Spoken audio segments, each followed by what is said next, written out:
Assalamu alaikum qarindoshlar. Bahar geldi. Hammalarning bahar bayramını tabriklayman.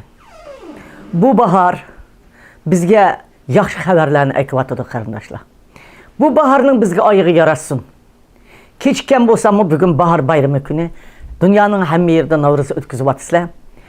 Nurg'un qarindoshlarimiz, minglagan, 10 minglagan, millionlagan qarindoshlarimiz qanjiqlab turib baharni qarshi oldi. Nurg'un qarindoshlarimiz o'zini ruhiy jihatdan xalqini xush qilish uchun shuna tik turib bir xo'shallik huzurini ko'rsatyapti. Lekin Uyg'urlarning ichida bu bahar bayramida haqiqiy xo'shal bo'lib kirgan birma Uyg'ur yo'q. Biraz umid bilan kirgan Uyg'ur bor.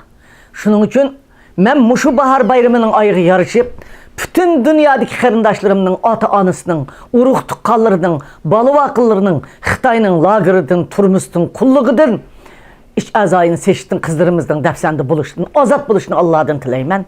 Mushu bahar bayrami hammamizga oyiga yarashsin qarindoshlar. Arzuyinglar amalga oshsin. Mushu bahar bayramining oyiga yarashib, tuqqanlaringlar lager turumlardan ozod bo'lib, quchoqlashib ko'rishinglar qarindoshlar. Bu bahar bayramiga bir xo'shallik gaplar, bir xo'shallik uchurlar kelyapti qarindoshlar. Shu xo'shallik uchurlar hargiz nazariya bo'lmay, amaliyotga aylanib, xo'sh bahar bayrami bizga bo'lsin qarindoshlar. Muşla amalga oshsin. Allohning oldida bizning tilaklarımızning amalga oshidigan vaqti bo'lganda qarindoshlar.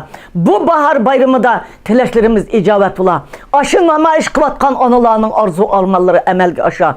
Aşı Anqaraga ketib qolgan 19 xonimlarning ballarini ko'tarib, ballarimni qo'yib, vatanimdan chiqat degan so'zlar amalga osha.